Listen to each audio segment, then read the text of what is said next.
श्री स्वामी समर्थ। स्वागत आहे तुम्हा सगळ्यांचं माझ्या यूट्यूब चॅनलवरती। आजचा दिवस तुम्हा सर्वांना खूप छान सुखाचा आणि आनंदाचा जाऊ देत हीच मी स्वामींच्या चरणी प्रार्थना करते आणि आजच्या व्हिडिओला सुरुवात करते। पण त्या अगोदर तुम्ही माझ्या चॅनलवरती जर नवीन असाल तर चॅनलला सबस्क्राइब नक्की करा। त्याचबरोबर कमेंटमध्ये श्री स्वामी समर्थ लिहायला अजिबात विसरू नका। तर उद्या वार आहे मंगळवार आणि उद्याच्या दिवशी आलेला आहे दसरा। दसरा हा आपल्या हिंदू धर्मामध्ये खूप महत्त्वाचा दिवस मानला जातो आणि 3.5 मुहूर्तांपैकी एक मुहूर्त हा दसरा मानला जातो। या दिवशी शुभ कार्याची सुरुवात केली जाते। त्याचप्रमाणे घरातल्या लक्ष्मीची पूजा केली जाते। लक्ष्मी म्हणजेच आपल्या जीवनामध्ये आपल्या ज्या गाड्या असतात तर त्या गाड्या म्हणजे जसं की कार झाले, बाईक झालं तर त्यांची पूजा उद्याच्या दिवशी केली जाते।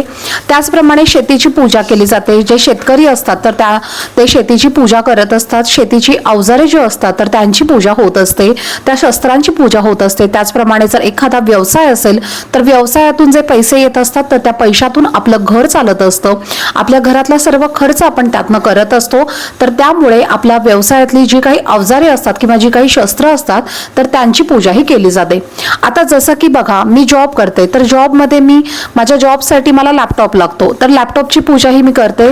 त्याचबरोबर तुमचा एखादा जर व्यवसाय असेल तर त्या व्यवसायामध्ये तुम्ही जे काही वस्तू वापरता तर त्या वस्तूंची पूजा ही केली जाते, कारण त्यातून आपल्याला इन्कम मिळत असतं आणि आपल्याला आपल्या घरातला खर्च जो आहे तर तो त्यातून होत असतो। तर बघा, आपल्याकडे ज्या व्यवसायातून आपल्याकडे लक्ष्मी येत असते तर अशाच लक्ष्मीची पूजा ही केली जाते। तर हा दिवस खूप महत्त्वाचा असतो। त्याचप्रमाणे या दिवशी आपल्याला आपल्या घरामध्ये काही उपाय सेवा सुद्धा करायच्या असतात, कारण दसरा हा सण इतका महत्त्वाचा मानला जातो। आणि हा दिवस या दिवसाला इतकं महत्त्व का असतं, कारण या दिवशी देवीने महिषासूर नावाच्या एका राक्षसाचा वध केला होता। त्याचप्रमाणे श्रीराम प्रभूंनी सुद्धा रावणाचा वध केला होता आणि म्हणूनच हा दिवस खूप महत्त्वाचा मानला जातो आणि उत्साहाने हा साजरा केला जातो। तर पहा, आता आपट्याची जी पानं आहे तर ती आपट्याची पानं आहे तर ती उद्याच्या दिवशी लुटली जातात। त्याचबरोबर त्यांना सोन्याचं प्रतीक मानलं जातं आणि त्या पानांची पूजा ही केली जाते। त्याचप्रमाणे आपल्या घरामध्ये बघा, पुस्तकांची वह्यांची पूजा केली जाते, मुलांच्या आणि घरातले जे काही किचनमध्ये आपल्या चाकू सुरी वगैरे असतात तर त्यांची सुद्धा आपण पूजा करत असतो। त्याचबरोबर आपल्या घरामध्ये ज्या काही इलेक्ट्रॉनिक वस्तू असतात तर त्यांची सुद्धा पूजा उद्याच्या दिवशी करायची असते। तर पहा, तुम्हाला काही चांगले उपाय तुमच्यासोबत मी शेअर केलेले आहेत बरेचसे व्हिडिओमधून। तर ते व्हिडिओ तुम्ही जर पाहिले नसतील तर तुम्ही नक्की पहा। उद्याच्या दिवशी तुम्हाला करायचे सर्व उपाय मी तुमच्यासोबत शेअर केलेले आहेत, तर हे व्हिडिओ तुम्ही नक्की पहा। तर आजच्या व्हिडिओमध्ये तुमच्यासाठी मी एक संध्याकाळी करायचा उपाय सांगणार आहे।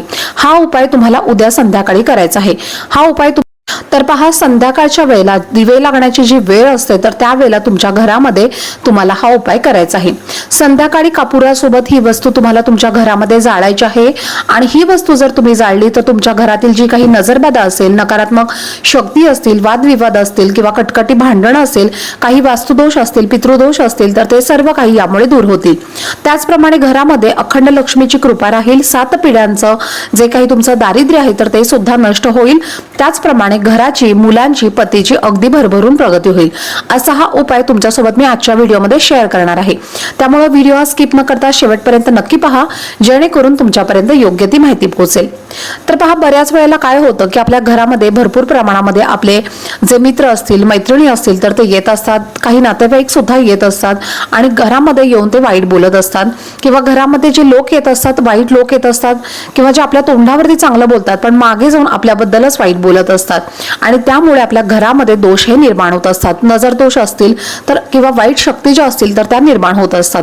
आणि जर आपल्या घरामध्ये अशा प्रकारचे दोष निर्माण झाले तर आपल्या घरामध्ये ज्या व्यक्ती असतात, म्हणजे जसं की नवरा बायको आहे तर नवरा बायकोंचं भांडण होत असतं, आई मुलांचं भांडण होत असतं, वडील मुलांचं भांडण होत असतं किंवा मुलं जी आहेत तर ते सांगितलेलं ऐकत नाहीत किंवा घरामध्ये अचानक कोणीतरी असल्याचा भास होत असतो, स्वप्न पडत असतात वाईट, घरामध्ये कोणीतरी वारंवार आजारी पडत असतं, आलेला पैसा हा घरामध्ये टिकत नाही, त्याचप्रमाणे मेहनत कष्ट करून सुद्धा आपल्याला यश प्राप्त होत नाही, यासारख्या अडचणी ज्या आहेत तर त्या आपल्या घरामध्ये येत असतात। तर या सर्व अडचणी दूर करण्यासाठी तुम्हाला संध्याकाळी हा उपाय करायचा आहे। आता त्यासाठी तुम्हाला काय करायचं आहे तर तुमच्या घरातील पूजा मांडल्यानंतर दसऱ्याची तर हा उपाय तुम्हाला करायचा आहे। एक प्लेट तुम्हाला घ्यायची आहे किंवा तुम्ही एखादी वाटी घेऊ शकता किंवा तुम्ही कापूरदानी घेतली तरीही चालेल। त्यानंतर त्यामध्ये तुम्हाला तांदूळ घ्यायचे आहेत, थोडेसे तांदूळ तुम्हाला त्या कापूरदानीमध्ये ठेवायचे आहेत आणि 2 लवंग तुम्हाला घ्यायचे आहेत, 2 वेलची तुम्हाला घ्यायचे आहेत आणि पूजेमध्ये जी आपण पिवळ्या रंगाची मोहरी वापरत असतो तर ती चिमूटभर मोहरी सुद्धा तुम्हाला घ्यायची आहे। तर ही जी पिवळी मोहरी आहे तर ती बऱ्याच उपायांसाठी आणि पूजेसाठी वापरली जाते। तर ही तुम्हाला कोणत्याही पूजेच्या शॉपमध्ये अगदी इझिली मिळून जाईल, तर तुम्ही तिथून ती आणली तरीही चालेल। त्यानंतर तुम्हाला चिमूटभर खडे मीठ घ्यायचं आहे। आता तुमच्याकडे जर पिवळी मोहरी नसेल तर मग तुम्ही काळी मोहरी घेतली तरीही चालेल, पण शक्यतो करून तुम्ही ट्राय करा पिवळी मोहरीच घेण्याचा। जी आपण मसाल्यामध्ये तडका देण्यासाठी किंवा फोडणी देण्यासाठी मोहरी वापरत असतो तर ती घेतली तरीही चालेल। त्याचप्रमाणे खडे मीठ जर तुमच्याकडे नसेल तर मग तुम्ही बारीक मीठ घेतलं तरीही चालेल। आता या 4 वस्तू तुम्हाला घ्यायच्या आहेत। या 4 वस्तू तुम्हाला सर्वप्रथम तुमच्या देवघरावरून 7 वेळेला उतरून घ्यायच्या आहेत।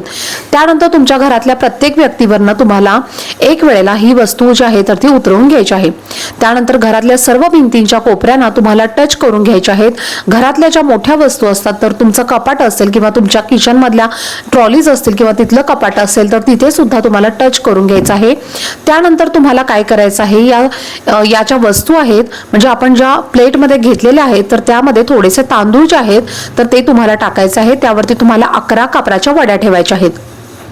तर आता भीमसेनी कापूर असेल तर अतिशय उत्तम, पण जर तुमच्याकडे नसेल तर मग तुम्ही इतर कोणताही साधा कापूर घेतला तरीही चालेल, पण तुम्ही शक्यतो करून ज्यावेळेला उपाय करत असता तर त्यावेळेला भीमसेनी कापूर वापरण्याचाच प्रयत्न करा, कारण त्याच्यामध्ये जी पॉवर असते, निगेटिव्हिटी शक्ती किंवा ज्या नकारात्मक शक्ती आहे तर त्या दूर करण्याची जी पॉवर असते तर त्यामुळे तुम्ही शक्यतो करून भीमसेनी कापूरच घ्या। तर त्यानंतर तुम्हाला काय करायचं आहे, शमीचं जर तुम्हाला झाड मिळालं किंवा शमीचे जर तुम्हाला पानं मिळाली तर ती तुम्हाला घ्यायची आहेत आणि त्याला जे काटे असतात तर ते काटे तुम्हाला घ्यायचे आहेत। 1-2 काटे सुद्धा घेतले तरीही चालेल आणि त्यानंतर तुम्हाला दिवा हा प्रज्वलित करायचा आहे। तर तुम्हाला शमीचं पान जरी मिळालं किंवा शमीचं पत्र जरी मिळालं तरी सुद्धा चालेल आणि काटे मिळाले तर ते घ्या। जे काही तुम्हाला अवेलेबल होईल तर ते घ्या आणि नाही मिळालं तर ते स्किप केलं तरी सुद्धा चालेल। त्यानंतर तुम्हाला काय करायचं आहे, ह्या सर्व वस्तू तुम्हाला प्रज्वलित करायच्या आहेत आणि तुमच्या ज्या ठिकाणी तुम्ही पूजा मांडलेली आहे तर त्या ठिकाणी तुम्हाला हे प्रज्वलित करून घ्यायचं आहे आणि ते साईडला ठेवायचं आहे। आता हे चालू असताना, या वस्तू जळत असताना तुम्हाला काय करायचं आहे, संपूर्ण घरामध्ये याचा धूर झाला पाहिजे। ज्याप्रमाणे आपण होम पेटवतो तर हवन पेटवतो तर त्याप्रमाणेच तुम्हाला हे पेटवायचं आहे।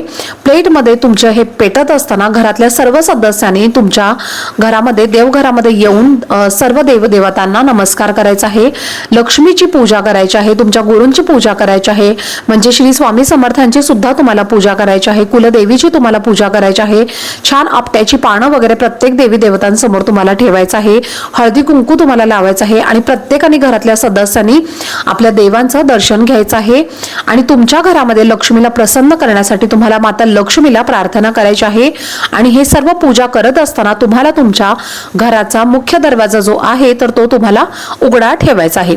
अगदी पूजा होईपर्यंत तुम्ही 5 मिनिटं जरी उघडा ठेवला तरी सुद्धा चालेल, कारण पूजा करत असताना तुम्ही दरवाजा हा चुकून सुद्धा तुम्हाला बंद ठेवायचा नाहीये, कारण जेव्हा आपण लक्ष्मीला प्रसन्न करण्यासाठी आपल्या घरामध्ये पूजा करत असतो, उपाय करत असतो तर अशा वेळेला आपल्या घराचा दरवाजा हा बंद असेल तर घरामध्ये पूजा आणि उपाय करून काही फायदा होत नाही, कारण आपल्या घरामध्ये मग लक्ष्मी येत नाही।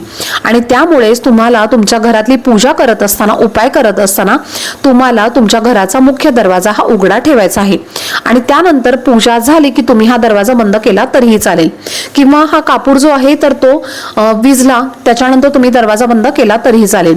अतिशय प्रभावशाली असा हा उपाय आहे, तुम्ही उद्याच्या दिवशी नक्की करून पहा। तर या उपायाने तुम्हाला नक्कीच खूप फायदा होईल आणि त्यामुळे तुमच्या घरातील जे काही सर्व दोष आहेत तर ते निघून जातील, तुमच्या घरातल्या व्यक्तींच्या सर्व अडचणी दूर होतील आणि घरामध्ये अखंड लक्ष्मीची कृपा राहील।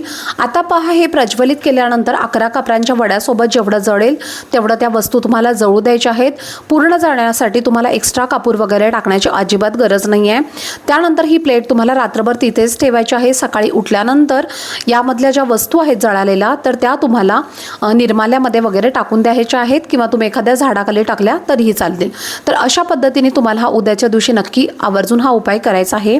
तर चला, झालेली सेवा ही मी स्वामी महाराजांच्या चरणी अर्पण करते। आजचा व्हिडिओ जर तुम्हाला आवडला असेल तर व्हिडिओला जास्तीत जास्त लाईक, शेअर आणि चॅनलला सबस्क्राईब नक्की करा। भेटूयात पुढच्या व्हिडिओमध्ये। तोपर्यंत सर्वांना श्री स्वामी समर्थ।